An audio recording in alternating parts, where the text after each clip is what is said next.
toughness and my intelligence, because I was like, those are the three things that she used. Yeah, I can see that. Hey, everybody. Hey, it's Saturday morning. Maybe I don't know where you guys are at. I was hoping we get some more Immortal. I'm getting some feedback. Why is it 0 viewers? There we go. I'm good. Let me put my headphones in. I was hoping that it wouldn't do that. Oh no, I had YouTube unmuted. That's why it did that. Oh, so it wasn't me. I'm taking my headphones out. Yes. How is everyone doing this morning? I'm doing great. I'm fat and sassy, man. I went and had some Dan's breakfast. Yeah. So I had some eggs, had some sausage, had those pancakes. Old Dan's. I got my chai. I'm ready to go. Good grief. You're just right here. I was gonna get the HBCB, but then Dunk was like, "Hey, you want Dan's?" I'm like, "Yes, I want Dan's. Of course, I want Dan's. Of course, you want Dan's. Why wouldn't you want Dan's?" Yeah. Yes, absolutely. I don't know that I haven't eaten breakfast yet. It's like after 11, and I decided to sleep instead of. That's good. I'm kind of curious. I see a lot of new people in the chat.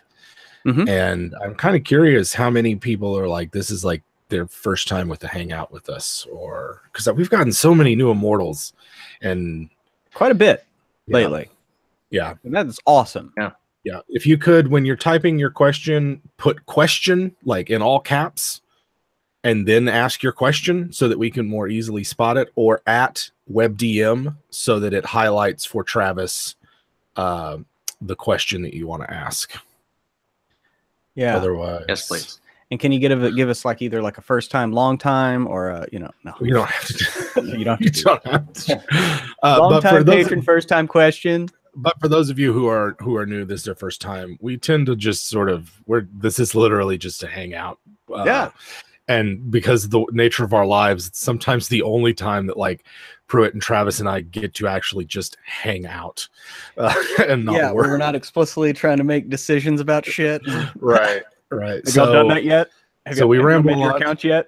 Yeah, we've done this. We called these people, emailed them. Pruitt, check your emails. I'm trying. There's so many. Yeah, but we're just going to sort of ramble on. We will get to as many questions as we can, but we'll probably do an hour and a half just to give time to work through as mtelling questions as we can. Otherwise, we'll just bullshit and talk about whatever comes up. Yeah, maybe we can. I was telling Jim and Trav, patrons, I might enlist y'all here in this hangout to help me pick my spells for an adventure tonight. We're doing Sean McGovern's channel and going back to Port Nyanzaru. Yes. Another day at the races. We're replaying Day at the Races. The last time we played this, we were 3rd level. Yeah, I think 3rd level. Now we're 9th. 9th. So like the last time I was like, ooh, I can take, like I had just gotten 2nd level spells. So it's like, ooh, gust of wind. I'm like, nah, motherfuckers. Control winds while we're all up on little pterodactyls and shit. And I'm going to be flying myself as like a giant pterodactyl, and while controlling the winds of everyone, like, fuck you guys, like, get out of my air. This is my sky. Yeah. Yeah, nobody gets in Jim Davis's sky. Or excuse me, Orion's. Orion, newly reborn, king of the dinosaurs. Kobold, right? Yeah, he's a kobold. Hey, it's still a reptile, kind of, sort of. It is. It's close. It's close enough for. I think it's close enough for Salazar and humility. Yes, yeah, I should hope so. Zenth 25. I think the answer is 32. If I'm not mistaken, but we could be talking about European or African, so you might need to specify. Crump, yes, we have a P.O. box. Pruitt or Travis can get you that at some point here soon. So, yes, we have a P.O. box. Anything you want me to specifically get, you can just shoot me a DM, and we'll figure out a way to get it. Do you want me to just put the P.O. box in the chat? That's fine. Put the P.O. box in the chat. It is en route. Yeah, I mean, if there's something that's like I'm down in Texas once every 3 months anyway. So if it's something for me, Pruitt can just hang on to it and I'll get it when I come back. So There you go. Pro's got the PO box. PO box is in play. But you know, We need to figure out. Can you say it again, Trav? So we need to figure out what next week's show is going to be. Oh my God, we do, don't we? There were half elves and taking another break in the class series. Well, isn't Half Elves the last of the race series, the one that we missed? Half Elves is the last of the PC races. Yeah, the forgotten bastard of the races. I say we. I would vote we do that to go ahead and get it done, get it out of the way. Because then it's what? Rangers, rogues, and well, we've already done rogues. Rangers, what, and wizards? There's wizards, and I don't know what the last one is. I have to plug in my hard drive. Oh wait, no, I can go to. I have a doc on that. Hang on. Give me a second. We'll know. Trav has a doc for that. A doc for that. I'm looking forward to Rangers. It's a good show. I loved the Bards show, and I also loved how big the Paladin show was. All right, so we got a couple of questions here, boys, while I look up what shows we have. Can I have answers? Second watch turning to the podcast. Second watch seemed to be rather divisive. I think there were a lot of people who were like, I can't listen to this in my car kind of thing. So if we do one, and we will, I would love to. I thought it was really fun and would like to do it. They will be bonuses, and it's mostly a matter of we already usually are like recording the podcast the hour before we release it to you guys lately. Yeah. So it's hard to find time to do like a bonus one like that. But we've got a list somewhere of easily 7 or 8 classic kind of fantasy movies. Big Trouble in Little China, Conan, Willow is a favorite of mine. We've talked about doing like Ocean's 11 from a D&D standpoint. So there's, Yeah, but it will definitely be an extra. And I think some of that, anyone who was not really down with it, they were thinking like this was going to replace their Friday podcast. That was never the intent. It was just meant to be like, oh, let's try this, see what people think. And the people who just were like, took it at face value, I mean, I think overwhelmingly enjoyed it. And, I think a lot of people liked it. They suggested movies. I liked it. It was really fun. Yeah, it was a lot of fun. Get to watch movies with Jim again. Yes. So from Michael, what other live play series do you watch? How do you find the time to do it? Well, I don't much. I lost track of Critical Role around episode 9 this season. Just because coincidentally enough, that was about the time that we started doing our own live plays. Yep. You know, for me, it's on Thursday nights, and I'm doing other things after we're done with Lane Between Two Rivers, and just don't really have time. I also don't listen to as many podcasts as I did, which is how I used to get a lot of the live plays. Listen to them as podcasts. I mostly watch Twitch channels as I DM prep, and what I watch depends on what kind of mood I'm in. It might be whatever is on Encounter RP, like if it's, say, the Call of Cthulhu games they have that are fun to watch. Or I might watch, I really like a couple of channels where it's just like dudes drawing dungeons. Yes. Like it's like a document cam, and they're just like inking a dungeon that they're doing for publication or something. And I just have that on. They usually have got some music, and the chat's just super slow. So you can just sort of like work on prep, pop over to the Twitch chat. Oh yeah, let's, they're answering a question maybe once every 15 minutes, so it's like super chill. That's what I watch. Yeah, for me, I pretty much have eradicated almost all television watching, like of normal TV.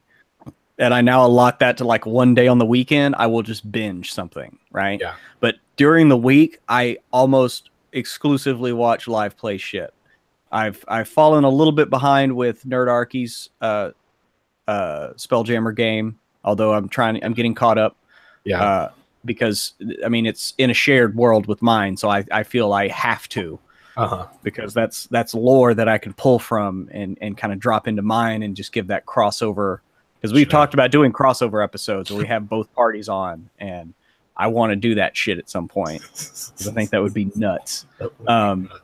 And just to have two DMs, like I think we could do it. I think it would be a very interesting experiment. Two DMs, two parties, one game. And but other than Monk, seriously, sit the fuck down. Sorry. Well, I quit petting him, and so he had to be like, "Hey, by the way, asshole, I'm in your lap." And other than that, I try to stick to. I'm enjoying the Tomes and Tentacles podcast. I finally got caught up on it. So, by the way, I cannot recommend that enough from Encounter RP. They're only hour-long episodes. So they're nice and bite-sized, and you can just anyway. You'll thank me later. But if you can, also the last couple of weeks, Greg from my game and I play with on Call of Cthulhu, he started a Firefly game. It's only a 2-hour game. They're only like 3 episodes in. I got to watch this last week's episode. I'm going to do that this weekend. But seriously, from the first 2 episodes, I think I became a better DM from watching those 2 episodes. It's an interesting system. I like the Cortex system because it's very cinematic, and like when it's your turn in combat, you've got a scene. Yeah. Right. This is the scene where Mal fiddles with the controls of something while fending off some raid. Like you get a whole bit. It's not like 6 seconds a snapshot. No. I really like that. I'm going to be in his Conan game sometime in the end of June. And just making characters. I've never played a Mophidius game before, right? Like the Star Trek Adventures or Conan. Forget what the others they have. I think they have a Judge Dredd game, maybe. Oh my god! But like you make these characters, it's like Warhammer, right? Like you just go through this elaborate, like, okay, what caste was your player born into? What region are they from? Okay, what defining life events happened to them that shape who they are? So I'm playing a Hyrcanian nomad, right? Like a Mongol type character, Subutai. That's not his name. His name's Arik. And he's like, I was like, okay, I know I want to be fucking badass on the horse, and really I got to be good with a bow. And then the rest of it, I just like, let's see what kind of interesting choices there are. So he's like survived a battle like a massacre, and then spent some time with like a strange sort of plague doctor for a while and picked up some skills there. And so like, I think he's going to be really cool. And I was playing around with the Star Trek version of it. And it's like, which era do you want to start? Do you want Enterprise, original series, or next gen? Which of these like 20 alien species do you want to be, or which of these like hybrid species do you want to be, or which of these aliens raised on another planet do you want to be? You're like, oh my fucking God. Like, it's like, what happened to you in your first year at Starfleet? It was like, geez, it's just like this a very elaborate sort of system that you go through and then have this fully fleshed out character. I love character creation systems. They're like super in depth. Hey there, Book of Prime. Hey, good grief. This is why we asked. We are clear. So for our new Immortals, this is why we said it's going to take a while, because we're only answering 2 questions so far. That's fine. We got plenty of time. That's the thing. You got to build up time. Get the questions in. Now we can fire through them. Yeah. But yes. To answer the original question is how I had to purge almost all television watching. I used to watch all the CW shows. I've watched none of the last season of any of them, and so that was a big time expenditure for me that had to go, because it's just I don't have time to do shit anymore. Yeah, I watch TV to fall asleep sometimes. That's what. But I just finished the 2nd season of The Expanse. So I finished the 1st season. TV. Oh, it's so good. It's awesome. God. Yeah. Anyway, really what's this next question here? Favorite magic item that seems to not get much love. Example, I love the bag of tricks. I love the bag of tricks too. Bag of tricks is fun. Sometimes you need to throw some shit at people, right? Sure. Sometimes you need a critter. Yeah, I can see that. I forgot. What was that situation? I know. Never mind. I was trying to think of that game where I had a bag of tricks and I just started throwing animals at people. Wait, was that the Port Naranzaru game? Day at the Races? Maybe. I thought, or somebody had a bag of tricks and they were like just throwing animals to like trip people up. Anyway, I just remember a scene like that. It was a chase scene or something, and they were throwing animals out to trip the people behind them up. These poor animals get conjured into the world just to be a speed bump. Anyway, something like that. I can't remember the specifics of it. I've played too many games. But anyway, Jim, what's your favorite magic item? You all right? I just saw it. Illusions, Michael. A trick is something a succubus does for money. Yeah. I don't know that I have like a favorite least used magic item. Like DMing so long, I don't really like. Magic items aren't on my radar as like a thing to have and use. They're like my NPC will have this for a brief moment before it matriculates to a PC. Like I just don't. I really couldn't say. Probably like maybe the deck of illusions. I like the idea of it. I've never used one, but I like sort of like having to figure out what to do with this. It's an illusion of a knight or whatever.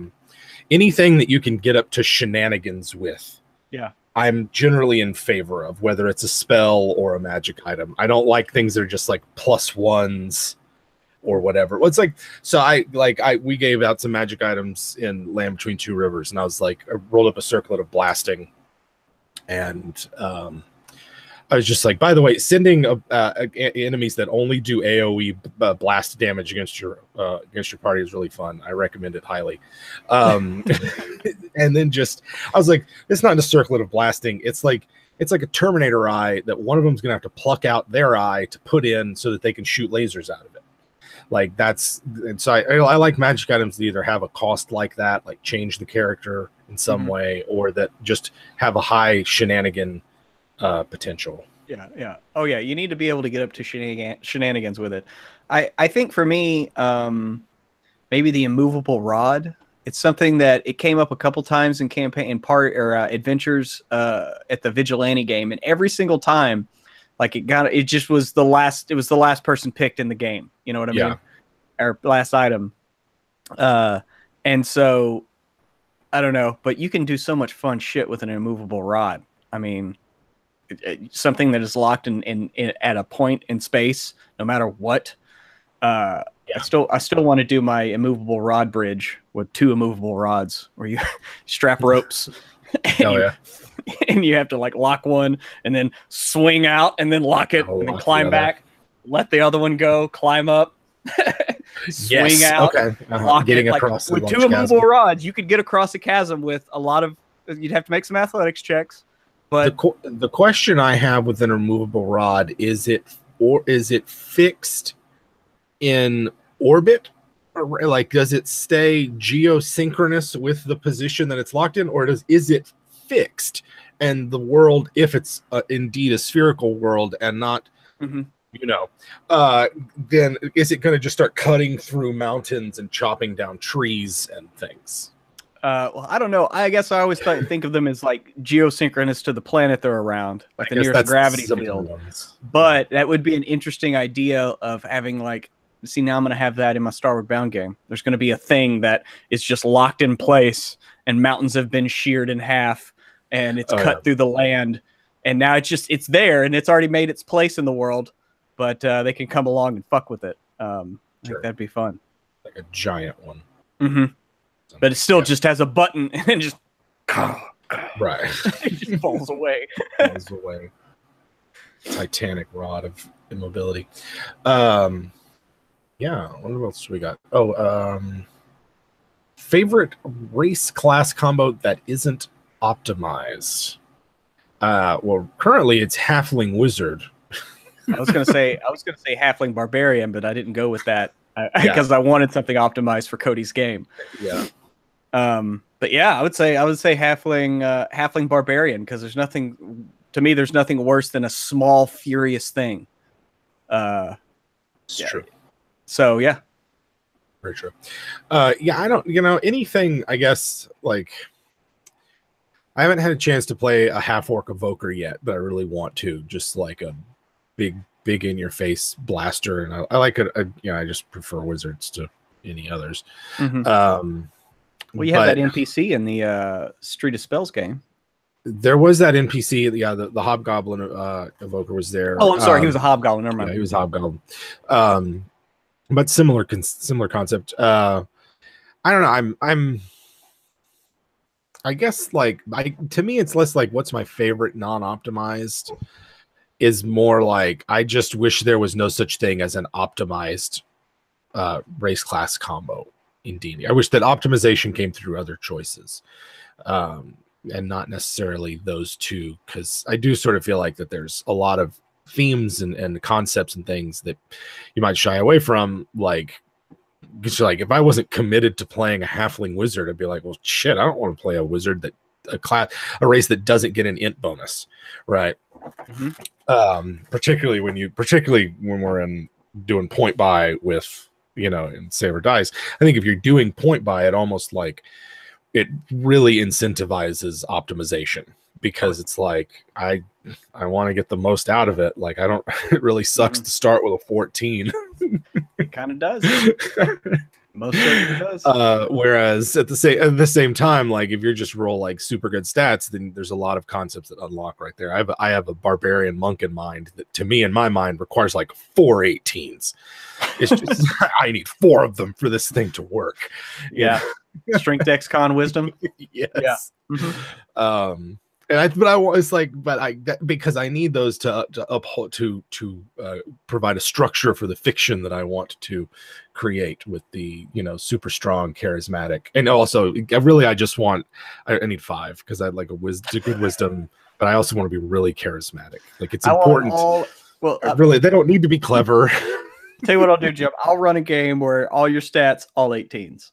Well, you practically did with Zelo, because I was looking at him again, and he doesn't have a single stat below 14, and and many of them aren't. And there's only one of them that's at 14. The next lowest is 16. Well, yeah, but also, what level do we get those characters up to?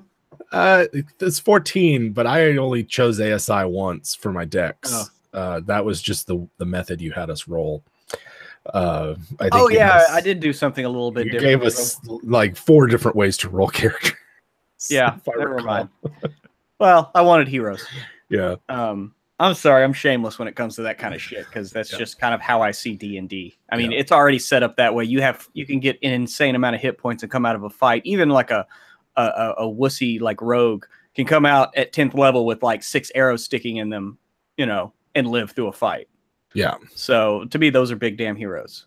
But anyway, that's not for everyone. I get that. All right. Do we have any more questions? Got some, yeah. Looks like Justin the DM was in for a minute but he was at a con. So he had a con to go to. Oh shit. There you go, Justin.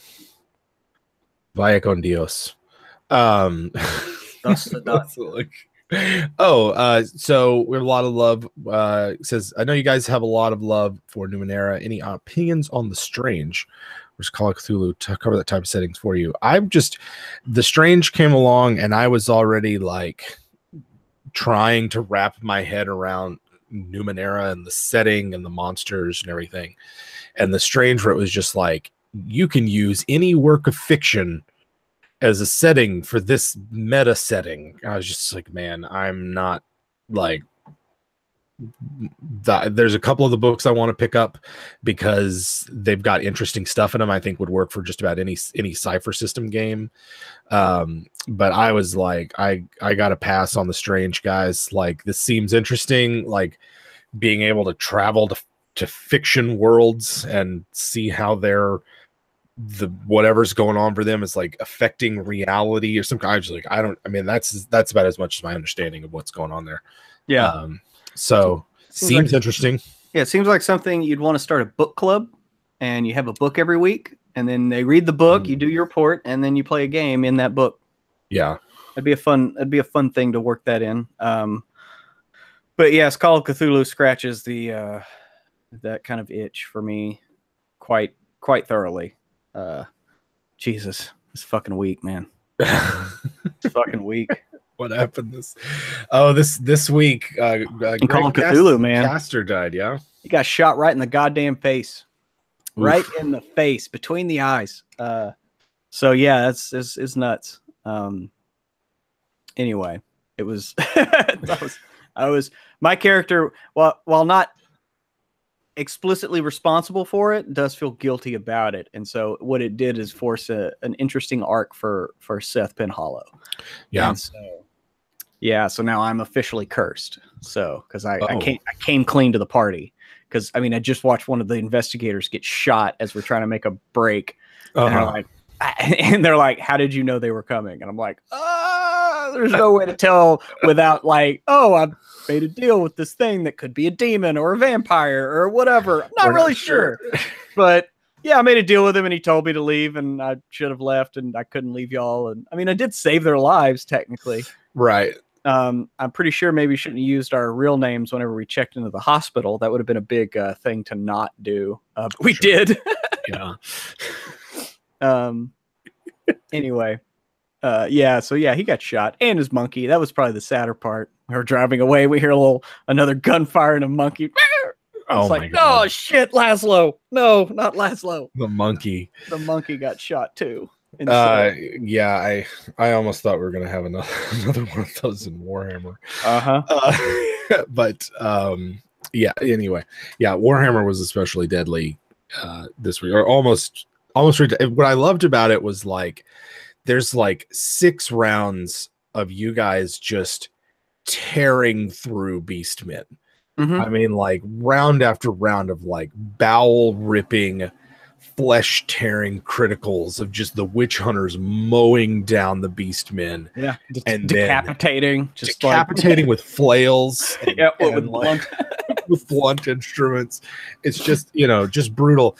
And then someone says, oh yeah, these are really fun until you consider them that this is going to happen to us. Mm-hmm. And then it was like rat exploding die damage to the face. It's like, oh shit, you're going to lose an eye, man. And you've got a wicked scar. And then for Matthias is getting gored by the Minotaur was like, I rolled on the table, and if it had been one category more, he would have bled out in rounds instead of minutes. Yeah. And it was only Yidris knocking him out and keeping him from being active that saved him. Because the way the wound works is like, well, if you're active, you will bleed out in minutes. But if you're not, and someone can heal you within however long, you'll be okay. Yeah. And so, and then, and of course, he's like, we must kill them. We must kill them all. Anyway, all right. So, anyway, it was a really good week. It was epic. Gaming. Let's see. So yeah, just assuming. So question: have you ever DM'd a game that you did not want to and just made stuff up without preparing anything? Hell yes, I have. Yeah. Yeah. You just sort of run with it. I don't know that I can't say off the top of my head that I've ever run a game that I didn't want to. I can't imagine that happening because I just don't imagine myself ever being like, no, I'm going to do this thing that I really don't want to do. I'd probably just be like, no. But I have run games that are like on the spot, didn't know we were going to play the tonight games. And yeah, I don't know that I have tips for it other than have a lot of shit in your head that you can use to make shit up with, I guess. Well, yeah. Have those little touchstone like generic stories prepared, something gets kidnapped and it looks like something but it's actually something else, or that kind of. Spend all your life reading fairy tales, fantasy novels, and watching sci-fi and fantasy television, and then just only think about Dungeons and Dragons ever, period. And you'll be fine. Like pull any plot from a Star Trek and then just put it in D&D. Yeah, I don't know. Yeah, I have some stock adventures in my head that I run, that I just can, like, and I know the 3 or 4 beats of the adventure that need to happen. because I've either run them so often or I just have, mostly because I've run them so often. So I have those that it's just like, oh, we want to play. All right, well, I can come up with some sort of low level adventure type stuff just off the top of my head. Yeah, but it's not as good as the stuff that I actually put thought and effort into. You know, it's fun. People have, you know, it's a decent enough time, but it's not, you know, great. Yeah. No, I think you said it all there, Jim Davis. Booker Prime, we've got a question here. Jim, you've said repeatedly that fantasy just isn't doing it for you anymore. Result of oversaturation in your gaming or from 20 years of gaming. Which one do you think it is? Maybe running the channel. a little bit of everything. I was feeling this way before 5th edition came along, and when 5th edition was coming along, I had given up on like mainstream Dungeons and Dragons type games. I was not feeling it anymore. We had left 4th edition behind. I was big into just most of the OSR game stuff, and the OSR was finally moving out of exclusively being about D&D and being more about just like, let's look at every game that came out in the late 70s and early 80s and see what we can learn from it and like republish the rules and that kind of thing. So I was looking at things like Traveler and Traveler clones for some sci-fi stuff. Of course, 40K and Warhammer will always be on the table for me because they're a particular flavor of fantasy that I don't ever get tired of. So that's where I was at. And then 5th edition came along, and at the same time we started the YouTube channel. And so it was like, well, shit, if YouTube channel is about 5th edition, then we should just keep playing 5th edition. And so I went from being like being mad online about Wizards of the Coast to buying Wizards of the Coast games and playing them and seeing how they ran and things like that. And a lot of my opinions were sort of vindicated, but I was also pleasantly surprised at how much of a good time I've had playing 5th edition. They're not paying me to play it exclusively. So until they do, I will play other games because I'm more interested in other games than I am in like mainstream Dungeons and Dragons stuff. So yeah, but I think it's just me. Yeah, I think how they simplified 5th edition and kind of stripped away a lot of the extra minutia that have been added over the years. I think that helped it, in my opinion. Yeah, to me, it's not stripped down enough. It's very much, it's very much like still got a lot of that baggage, but it's my favorite of the Wizards of the Coast versions of D&D by far. Yeah. And I can't, like I've said many times, something's working for it. People like it, so I'm not, I don't hate it. It's just not my favorite. And if everyone will notice, they can be party to an Isis bath right over here. Yeah, Isis bath. You can see your. Anyway, but yes, I do think though that after 4th, because we kind of went into like Numenera and all that stuff, it was good for us. It was a good break. I think it allowed us to come back with a fresh palette to 5th edition and enjoy it for what it was. Yeah. Side question: does that mean we can expect more Numenera, Call of Cthulhu, Warhammer content? Fully down for that business. I think you can start seeing us move towards more content that is useful for any game you choose to play.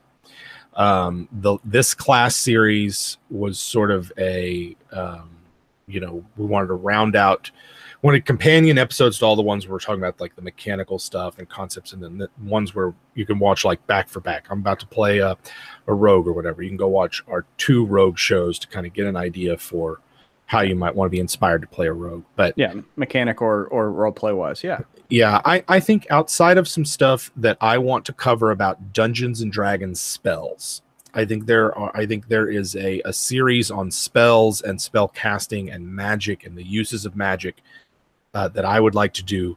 Outside of those things, I think you'll start seeing more content from us that's just generic RPG stuff, right? Like I think we've already done a lot of that. You can take, say, our episode on high fantasy. It doesn't matter what rule set you're using when you talk about it. There will be some equivalent to what we're talking about there, even though we're using Dungeons and Dragons as a touchstone.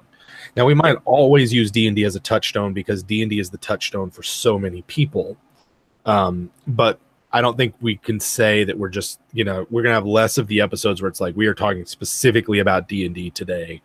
But it's fucking D&D, right? Like, it's got a gravity to it that other games just don't. Like, I hope that we have a lot of time to play Vampire later this year, and looking forward to Warhammer 4th edition in a month or so. Yeah, but in the role-playing game solar system, to me, D&D will always be the sun. All other games will be the planets going around it. Sure. But I don't know. That's just kind of how I see it. Because I mean, it was the first big one. It was the first big one, sure. Yeah. And it's still here, and it's not going anywhere. It's not going anywhere. But I forgot that West End Games just did an anniversary issue of the Star Wars role-playing game. I was like, fuck, my wallet can't handle all of it. But again, I don't have the time to play as much of it I like to. So yeah, there's more games than there is time and money. And there's a lot of games I've had that on the shelf that I want to play. But I will say that I would love to run a Cypher System superhero game. I can't get that thought out of my head. I rewatched One Punch Man recently, and I would love to, if not, I mean, I would probably just set it in that world. I think that is just an amazing world. May I please play that game? I would like to play in that game, please. Yeah. This is me taking my hat, putting it in the ring. There. Okay. Well, we got one down. We got Trav in. But yes, I think that would be such a fun, just insane, just the most crazy random shit popping up. Why? Who gives a shit? Because it's the Mushroom King, and he's come to spread to all because who gives a shit, right? It doesn't matter. It's not the point of this. But yes, because I think that the Cypher System can handle that just fine. Yes, I think it's one of those things where I know I've said before I judge a superhero system based on how it handles speedsters, but I also judge it based on how they handle Superman. There's a lot of super systems out there where it's like you're not making Superman. Like you get one, you can get the one thing. You can be as invulnerable as him, but not as strong. You can't fly and shit. But And I have made One Punch Man in the Cypher System, and at 6th tier, you can pretty much make One Punch Man. I think I got his damage up to in the mid to high 30s before you start spending effort to add damage to that. And so that's pretty close to being able to take most things out in one punch, if not two. And so, I like I said, it's something that has now occupied one of my back burners of my brain, and is constantly just like, Yeah, you start taking notes. Let's see. Yes to Immortal Book Club. Thank you very much, Book of Prime. That's something we could set up through the Discord as well, if you guys were serious about it. Well, I think he was coming off of that idea of doing a book club that led into running the Strange for the book that you read that week. That you're doing, yeah. But I think would be an interesting idea. How do you folks handle setting up business temples? You encourage it, for example, someone setting up a holy tent revival show or a fighter in a fighting pit. I encourage it, but I don't want to dwell on it, particularly in Dungeons and Dragons, right? But in most any game, I want to focus on the action of it. If the players want to have a side business that they've got gold burning a hole in their belt pouch, then I think that's fine, and it can occasionally be used as a source of adventure. There's something weird going on at the cleric's tent revival. Let's go check it out. Or corruption in the fighting pits. But I'm not sure. I probably would just tell a player hey, let's just find a way to make this a quick and easy downtime activity so that it doesn't become the focus of play and take up a ton of time. And speaking of quick and easy downtime activities, in your current Land Between Two Rivers game, Myrrh has a side business. Yes, she does. Quick and easy downtime activities. Yes, she does. Downtime activities. Yeah, and it's just for her business, it's more it's just assumed that wherever she goes, if there's time that she's not saying she's doing something else, then she's out satisfying her customers, and we just assume that Mer has pocket change, where she's always got some money. Yeah. Wherever it is she goes, you could abstract it like that. I had a character like this, and this was in my my old school D&D game, where my magic user had a side business. He invested in a trading vessel, right? Like he was just like, I need some side income because spellbooks are fucking expensive, and we have to split this treasure with all these assholes that we go in the dungeon with. And so I was like, I would take my share and find a merchant captain who was trading with the rest of the empire, and just be like, hey, I just want to invest, like, can I be a silent investor and get a good return on it? And I just told the DM, I was like, I don't want XP off this gold, I don't expect it, but like, my man's got needs. I'm trying to build a tower over here. Towers are fucking expensive. They're expensive. I'm trying to amass a magical library, and so we just had it be that every couple of sessions, it was a little windfall that helped make up for things. So that's how I've done it in the past. Yeah, I think that is the way to handle it. It's something that maybe happens at the very beginning of the adventure, or at the very end, just like a 5-minute little wrap up, if that. Yeah. Just kind of, this is your business's business. All right, now let's get to the adventure. If you're looking for seriously detailed rules for this, and you don't mind doing some conversion work yourself, the game system Adventurer, Conqueror, King by Auroch Games, I think is what it is. Adventurer, Conqueror, King has detailed rules for clerics setting up temples, fighters ruling domains, like being ennobled and granted a fief and shit. Thieves running guild organizations, wizards setting up their own towers, and in Adventurer, Conqueror, King, wizards build dungeons to attract monsters to harvest for spell components. So you have a wizard's tower, and then wizards will also build a dungeon in the hopes that monsters use it as a lair, and then they can, like I said, get spell components. So check that game out. There are several supplements for it as well that I'd use. And then, as I understand it, if you were one of Matt Colville's mini backers, his strongholds and followers will have stuff for this kind of thing as well. And then, gosh, man, there's stuff all over DM's Guild and Drive Through RPG for this, and a lot of it's relatively cheap. So you can always just like try one of those. But that Adventure Conquer King is my recommendation. It's old school D&D though. You'd have to convert it. Alrighty, so Can Ogan, probably saying that wrong. Sorry about that. Seems Gaelic. Huh? It seems Gaelic, and I don't know how to pronounce anything Gaelic. Neither do I. But question: I want to get into Warhammer, but I have no idea where to start. Any tips? No clue about its story either. Well, Jim Davis, Warhammer. What can you tell us in a brief encapsulation here? It doesn't matter. We're not looking at time.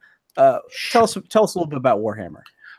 So Warhammer is this is a good time to get started in Warhammer, because in June, Cubicle 7 is releasing the 4th edition of Warhammer, which honestly, that's what I would recommend. Just waiting on that. It's Turkish. Okay.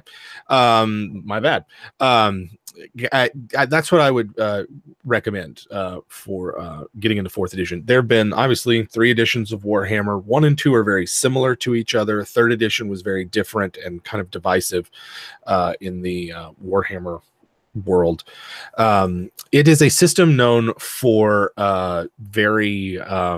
being very deadly. Your character has a certain number of wounds. It's very limited. In Dungeons and Dragons terms, it would be like if you stopped gaining hit points after 2nd level. Yeah. That's about how tough a Warhammer character is, and they will suffer permanent injuries through combat. So it's not abstract. It's like so and so hit you in this location, and this is what happens. You have a gash or a stab wound, and you're bleeding. Make a toughness test to avoid going into shock. That kind of thing. Yeah. That's what it was known for. Very, very deadly. You also can go insane, like in Call of Cthulhu, and lose your mind and the like. So that's kind of what it's known for. What we have is, I guess we lost Travis, although we are still alive. we there we go. But anyway, so 4th edition is where I would go for Warhammer. In terms of the story of Warhammer is Europe circa 1500 with the serial numbers filed off. Add in Cthulhu, and that's what you've got. Yeah. You don't need to know. Okay. I just saw on the Discord it's Biohazard. Hello, Biohazard. So that's what you get. They have it's sort of like, here's 1500s Germany, right in the middle of the Protestant Reformation kind of thing with the old world, and here's 14th century France with their knights in shining armor and huddled masses of peasants, and then way down here is like Arabian Nights kind of, desert land right next to ancient Egypt. It's a pastiche of ancient and medieval Europe and the Near East. So that's kind of the story of it that you really need to know. There's chaos, which is a corrupting, influencing force. Magic drives people insane and corrupts their bodies. There's all sorts of badass orcs and beastmen and whatever kind of enemies. That's the old version of Warhammer. A new version known as Age of Sigmar, which is a couple of years ago, Games Workshop wiped the slate clean, did a whole new thing for fantasy. As far as I know, it's an attempt to make fantasy more like 40K. And every time I go in, like, it's very difficult aesthetically to tell the difference. I have no idea about Age of Sigmar.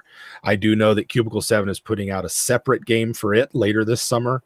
That's different from Warhammer 4th edition.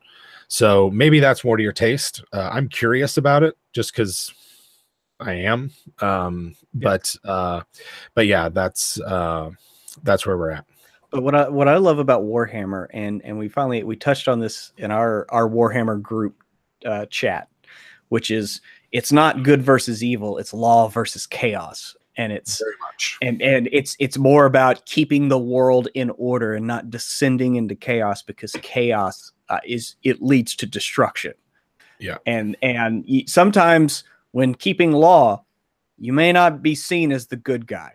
It is a true expression of like making the hard choices, so to speak. Yeah, if you're familiar with the Witcher series of video games, it's very much in line with that. It's sort of like, in a lot of ways, the original grimdark fantasy setting. And older versions of Warhammer had the law chaos divide be, there were actual like gods of law, and like one of them is like, nothing should change, like that's the sort of extreme that god lives under. Like, everything should be static. There should be no seasons. Right, no seasons. No one should age. That kind of thing.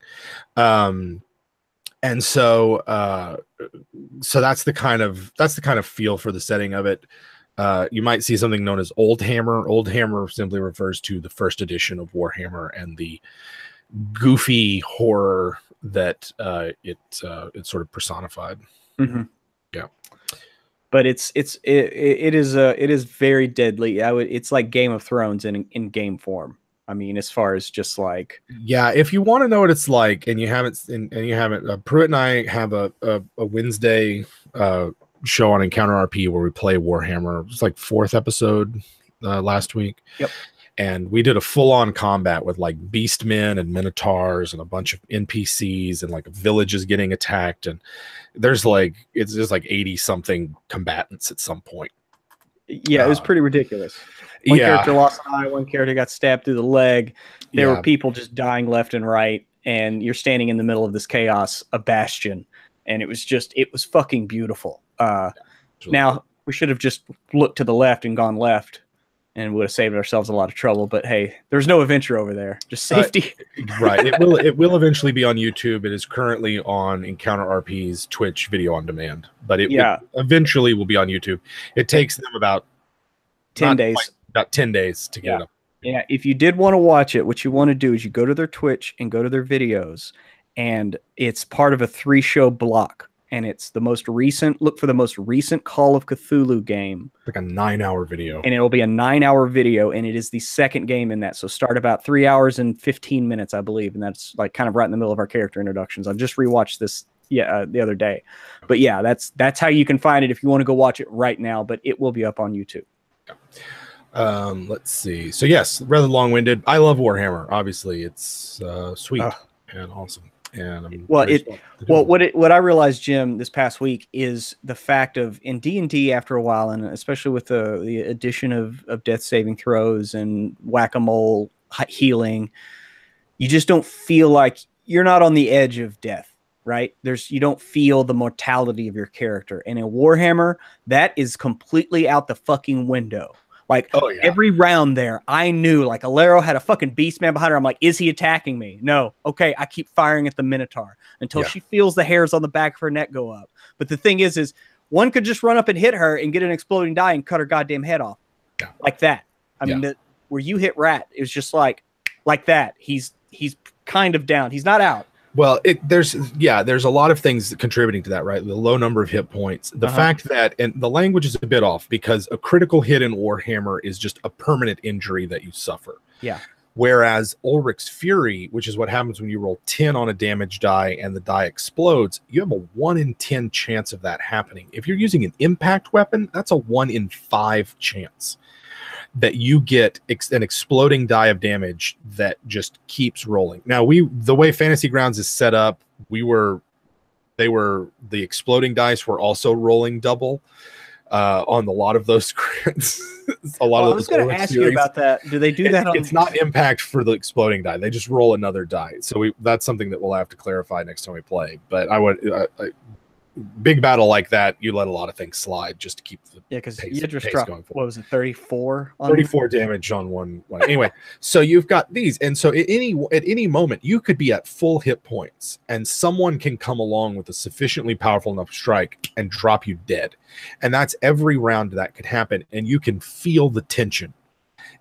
We went 8 rounds of combat there, and by the 3rd or 4th round, you can see players start to get stressed out because all they see, and this is a DMing technique that I've learned to use for VTTs, which is that because there's no limit to the amount of tokens you can put on screen. Unlike, say, a physical miniature that you have, you're limited in how many you physically have. You can say, like, well, there's going to be 37 beastmen that are running amok through this thing. I'm going to put them all on the field so that the players know this is what they're dealing. Like, they are being overrun by a herd of beastmen right now. And they need to feel the pressure. They need to look around them and go, I don't know which one of these enemies is attacking me. Like, I could be attacked at any moment. And so, like, that coupled with a very deadly combat system means you have fights where 2-hour fight flies by. Yeah. And you're like, shit, I thought we were just playing for like 45 minutes here. Like, shit. We're almost done. So that's why I love Warhammer. It's a very, you get a real rush out of it. That was a big question. Yeah, it was a damn fine one.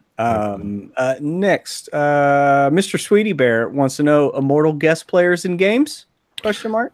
I'd like to do something like that. If we did, we'd probably follow a kind of West Marches style game, or something where so like maybe half permanent players, half rotating players, so that there's some kind of continuity, but everybody gets a chance. There's a lot of different channels out there that do like signups for one shots and things. I'm kind of more interested in personally, and I would start with the Immortals for this. And this is me just like fucking wildly speculating right now. But if we had the capacity to do another show on our Twitch channel, then it would be a mega dungeon rotating game, right? Yeah. Like everyone who goes in, can we'll sign up. Signups are however many weeks in advance. You guys make your characters. You have a character that you just play in this game, and then whoever the cast is whoever the cast is for that week, and we just go back in and do a dungeon delve, and you just sort of like keep going into this, and maybe like, oh, last week the group cleared out the west wing of it, and now we're going to go north instead because we know that there's nothing to the west because the group came back. Like something like that is how I would do it. And I think we could start with using the Immortals as a pool of players to pull from, mostly because, you know, we'd like to play with you guys. And yeah. And now I'm just wondering, like, which one would, like, if you ran that, I could either co-DM, and that might be fun, or I could be a player and be one of the kind of stabilizing influence, you know, like one of the. Well, that's entirely true as well. Like, there's a lot of different ways we could do it. We could just switch off weeks that we DM it, and we're just working off the same maps and the same notes. Oh, yeah, that too. Or, yeah. You have a character, I have a character, and yeah. That's true as well. So yeah, I'd like something, or if it is a rotating cast and we choose to open it up to a wider audience, then there might always be spots that are reserved for Immortals. You know, if it's like, okay, we've got 5 players a game, one of them's always going to be a permanent player, either me or Pruitt. 2 of them are always going to be Immortals, and 2 of them will be from a wider audience. Because we get asked this question not just from Immortals, but from a lot of people. Like, how can we play with you guys? It's almost exclusively a matter of time than anything else. But yeah, that's our very non-committal and all over the place answer. But that has been discussed quite a few times. What's that? What folks? What kind of mics do we use? We can throw it in there. We have the Marantz Professional Pod Pack 1, but we can throw a link in there. I know that they're not. I know that they're decent mics. I don't know the level of quality on the hierarchy of mics, but that would be more of a Travis answer. Yeah. If he's still there. I know we don't. Yeah, I don't know if he's still there or not. I know, like, they're good. Yeah. They're good. The thing about that mic set is that when you go on B&H, which is a company in New York that sells production equipment reliably, it comes with the arm, and it comes with the mic, and it comes with the whole thing in one set that's at or less than $100. And so when you're looking for an all-in-one solution, those mics are reliable and sturdy. They're USB. We don't buy interfaces to get an XLR into the computer. So if you're looking for a reliable, high-quality USB setup, they're a very good option. And I can get on B&H real quick and throw the link into the chat. Give me just a second. Yeah, well, we'd probably be better throwing it in the Discord because the chat's going to go away pretty quick, just in case. Yeah. Oh, but yeah, we'll throw it up on the Discord. For all the Immortals, Discord will not load on my computer anymore. So I am working on that. I have emailed them, and I can't figure out what's going on. So good times. All right, and there's your monthly Trav check-in. So moving on along, the other cast and detect thoughts. That's awesome. All right, so we do not have any current questions. Oh, no, that's all right. So Jim, what spell should I pick for my paladin for tonight? Okay, so you got to pick some paladin spells. Ninth level, 1st through 3rd level. I got 7 spells to pick. Yeah. Okay. Gosh. All right. Let's pull up. All right. Let me pull up the paladin spell list real quick. Also, Jim, while you're doing that Star Wars anniversary set from Fantasy Flight does not ship till August. But isn't out yet. Oh, that's good. I thought it was, and when you go to Amazon, they're like currently unavailable, and I freaked out. I was like, oh my god, did I miss it? And I didn't. You can pre-order it. That's all right. I just picked up the newest offering from Lamentations of a Flame Princess, the guy that did Maze of the Blue Medusa and Red and Pleasant Land. He literally has a link on his homepage. It's like, buy this now before it's $200 on eBay. Oh, man. And so I just spent the $40 on it. It's called Frostbitten and Mutilated.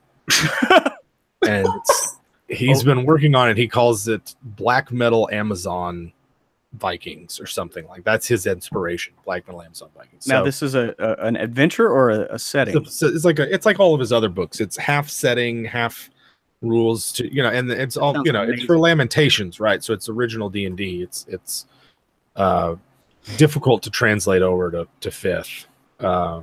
All right, let's look here. What do we got? Spell levels. We're looking at level 1. Why did they even have cantrips on the paladin spell list? Paladins don't have cantrips. Paladins don't have cantrips.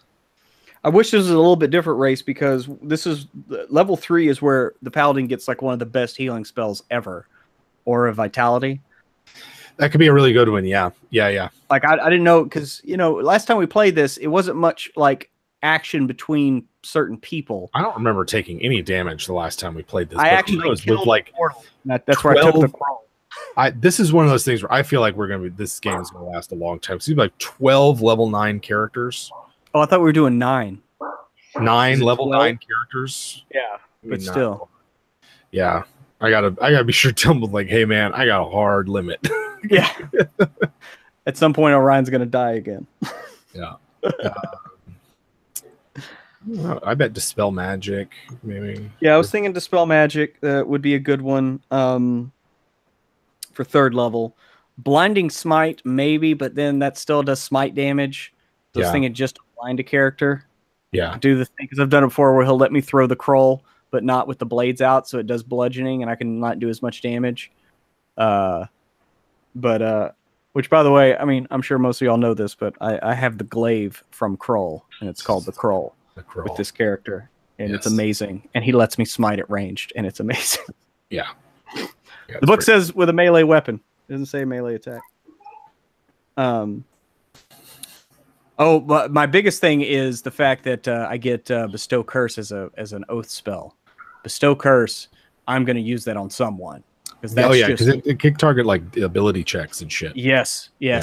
And they get disadvantaged if they want to attack me back, and so that's going to be awesome. I can't wait for that. I got Bestow Curse, and what's the other one? Fear. Fear might be a good one too. Fear is actually a really good one. Because that's if we get in the lead and I cast Fear on everyone behind us. Yeah, then they run away from you. And they won't want to. They won't know. Yeah. Oh God, yes. Yeah. So I'm gonna probably just use my oath spells for my 3rd level slots. Yeah, that sounds like a good idea. Remember, target the dinosaurs that they're riding.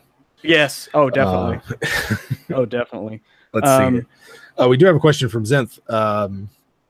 Let's see. Off the top of your head, can you give me a hook for an Archfey patron that bounces between doting Thanksgiving grandma and grimdark boogeyman? That require of an agent. Oh, okay. So immediately imagine that grandmother who makes you everything you want, and all you have to do is go do your chores, right? And you went and you did your dusting, but you didn't move the pictures while dusting. And she calls you in. And it's like, oh, you dusted, but I noticed something here. And then, and then locks you in a dungeon because you didn't dust properly. Like that's the that's between like the extremes of emotion. There's no middle ground with this Archfey patron. There's no middle ground with this Archfey patron, and the task or something might be relatively mundane or might be relatively something. But if any mistake is made, oh, you didn't ask this particular question. Oh, you didn't think about, like that kind of thing. Like the PC just adheres to the letter of the law and not like the spirit of the request. Then it's kind of one of those things where it's like, yeah, the Archfey does something unusually cruel and terrible to you. But if you're diligent and dutiful and clever, then the Archfey patron showers the recipient with gifts and the like. So in terms of specifics, I mean, I don't know. That's campaign particular. Like what kind of things do you need done that the Archfey could demand? Like, but the Archfey is always making cookies and stuff like that and offering it. But I mean, it is an Archfey. It is a Fey, right? So it's the same thing. You gotta watch, like, if they make the patron like always ask things of them while offering them food, thus entering new tiny packs, right? That they could break. Like, it just seems like an innocuous question. Yeah. But it's actually like, no, if you'll remember, you took that cookie while you did that. We entered a bargain. Yes, like, right. Oh, shit. Oh shit. Yeah. Yes, that kind of thing would be really fun. All right. I don't know what other spells you should take for it. I think between Dispel Magic, Fear, and bestow curse. Sounds like you got some good ones. Mm-hmm. I don't see you needing revivify. And do you already use? I mean, or the thing with Aura Vitality is like it's another concentration spell. It's yeah.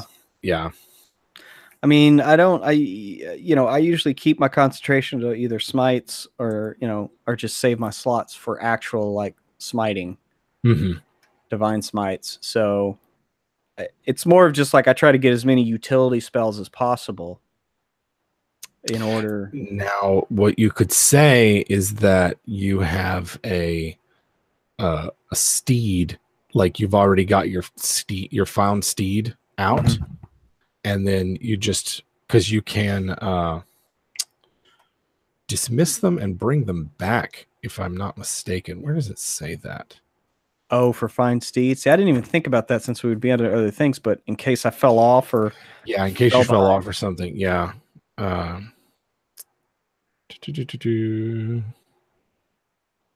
You can also dismiss your steed at any time as an action, causing it to disappear. In either case, casting the spell again summons the same steed. Okay, never mind.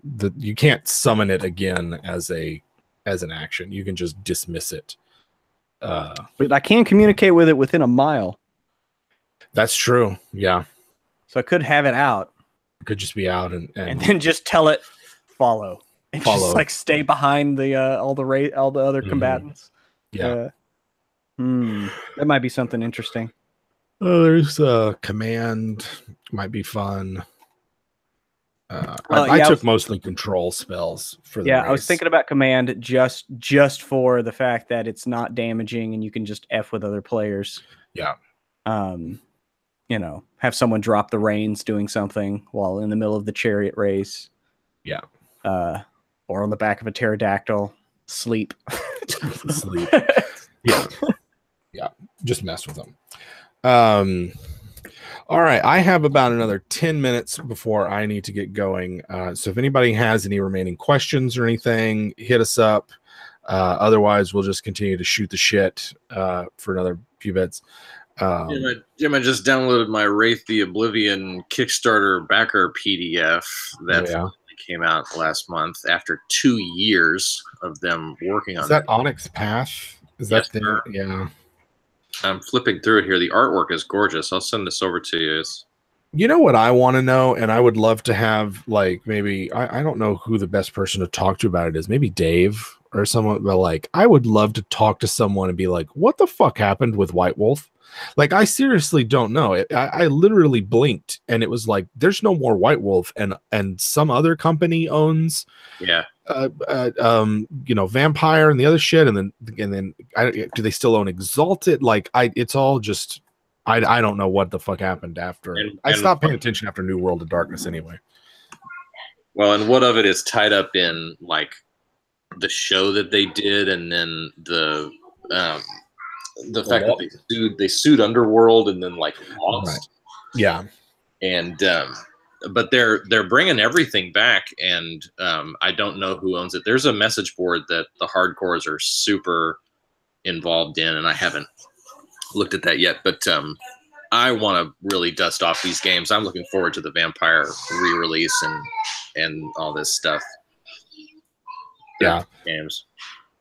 I like it. I like it just because the designers on it are pretty. I like them. I've liked other games that they've played, and the playtest document that came out had like random. It had like basically like random encounter tables, and it just like in my mind, I was just like, oh my god, like what if you played Vampire as an urban hex crawl? Where you're this is hyper dense kind of thing where there's a lot of shit going on. It's a good idea. Do it as an urban hex crawl. Anyway, that's they were talking about that briefly on the Playing D&Ds with Porn Stars blog. All right, you got like 4 questions, so answer these questions. I got 4 questions. Pruitt, Michael's looking for a peanut butter cookie recipe. Oh shit. Tell you what, we'll put that up as our recipe of the week this next week. We'll put my peanut butter cookie recipe up. Yeah, it's amazing. Cool. My peanut butter cookies are probably they're my favorite cookie I make. Nice. We'll get that to you. How do you deal with a DM that is picky about the rules of spells to the letter when they act against you and not when it's against the enemy? So I guess I don't know. Maybe I'm misunderstanding because it sounds like you're getting like when you're using spells against the enemy, they're like, oh yeah, it's not that like we'll just play it fast and loose. But then when they target you with spells, they're like, no, here's how it works. We can't kind of weasel out of it. I would just ask them why there's a double standard in the first place, and just be like, hey, why are you treating these things as two separate things? Are we not playing the same game here? Yeah, that kind of thing. I've had DMs do that. Like Collier used to do that, where it was just sort of like, like it's like, oh, whatever you think, Big Stinky, whatever you think the rules should be is how you're going to run them this time. And I'd literally be looking at the spell and be like, I've got it right here. I have the exact wording of it. Oh no, we'll just do it this way. Like, no, seriously, I'm looking at the rule right here. This is how it should work. You do that shit all the time to drive me up a fucking wall. I think it's why I didn't play spellcasters for so long. I can see that. It was very infuriating because you had to ask him about every spell, and it was like if he didn't have some weird idiosyncratic belief about how it should work, which was invariably rooted in first edition.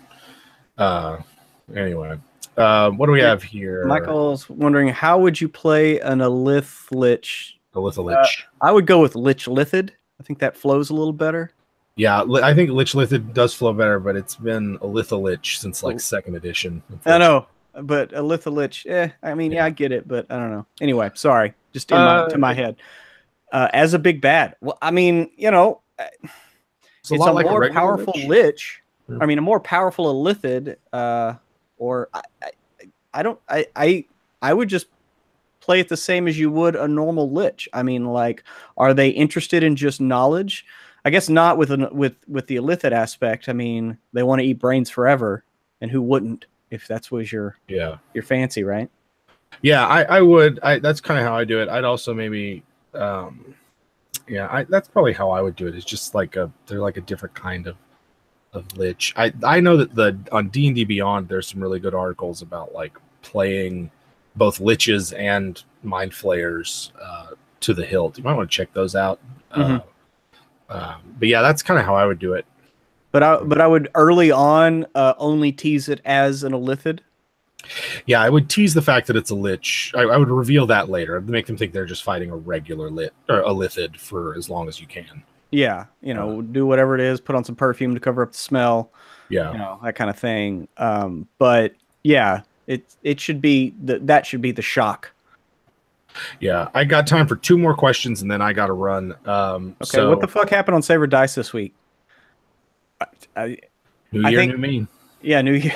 Well, also I think you know, it's getting where now me and Will and I game for 9 hours straight on Wednesdays, and I have noticed as the weeks have gone by, the longer we get into the day, the hijinks ratio goes up. And then Jim, you're on for the last 6 hours of that day. Yeah, I start feeling it of the back half of half of it. I don't know. You know, Will does what Will's going to do, and one of the things that I like about playing with Will is that he's not afraid to do just off the wall shit. Yeah, he plays so many characters. He doesn't like have a character that is like so precious to him. Like most people just have like a character, so it's everything, right? Well, this motherfucker's on how many different fucking games all week? He's playing like 10 characters a week, and so if one of them goes off the fucking deep end, and that's it, I would too, right? He doesn't care. Yeah, like, okay, I'm bringing a new guy. Yeah, you have a different relationship with it, and you just start burning through concepts so quickly that you do start being like, yeah, fuck it, I'm just going to murder my ex-wife and see what happens. But and he also doesn't care if we ditch him, right? Like he's not. He'll just make a new character, and that's what I like. There's so many players I play with where they're like their characters are so fucking precious that they don't like do interesting things with them, and it's really refreshing playing with Will because he just doesn't seem to give a shit. Like he's just gonna. Do whatever. I Gregored her. He Gregored her. I helped a little. I helped. And now, in terms of what happened with Huel, that's part role playing and part like I'm tired too. And so, like, I was in the backstage chat, we were joking about how Huel should you should go. You should go comfort Doris. And then it became, well, they should just have a 3-way. And so then I thought it was basically a game of weird chicken with Cody, where it's like, okay, which one of us is going to break first and being like, I don't want to role play the rest of this. Yeah. And then I think Will had other designs of just like, no, he was always there to kill Doris. Well, and then you find out, like, yeah, no, Doris was trying to kill him. She was trying to poison him. And we didn't find any evidence of it. Or at least he didn't stick around for long enough. Yeah. So yeah, that's what happened. Let's say, it's the Byron was just saying it's the other way around. Yeah, in that case, man, I would just ask the DM, like, hey, why is it whenever you're attacking me with a spell, it's all fast and loose, and then you make me go through all the hoops? If they try to pull some crap about how that's just how my spells work, I'm the DM, then you might just be like, that's a bridge too far. Yeah. Right. That's I'll just make a fighter then. All right. Yeah, or something. All right, last question from Alexander Smith. In the Warhammer Drought, well-designed riff-off called Zweihander, which is the original Warhammer retro clone, came out. It's pretty good. What sort of spin-off games come to mind that perform on par better than the original? Many of the OSR games are better than original Dungeons & Dragons, like almost all of them, because original Dungeons & Dragons is half a game. Like, you have to play original Dungeons & Dragons with chainmail. And then if you don't play with the supplements, and a lot of people who are hardcore about original Dungeons & Dragons are like, I only play with the LBBs. I don't play with that fucking supplement Greyhawk.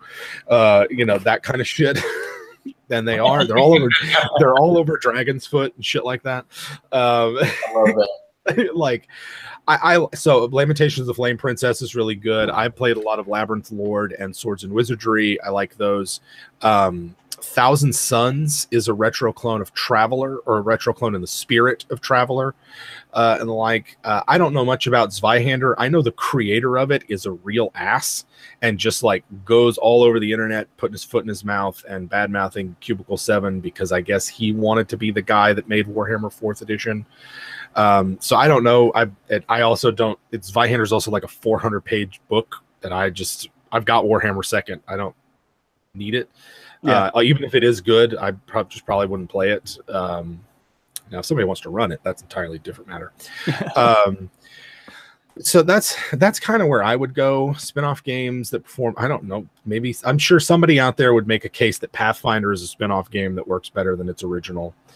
I'm not sure. I just don't play that many spin-off games to be more informed than that. Yeah. That's about all I know. I do have to cut and run real quick, so I don't know if you guys want to stay a bit longer and hang out. But Jim Davis has got a bolt. I gotta go. Yep. I think that wraps it up. We're right around 90 minutes. So sure.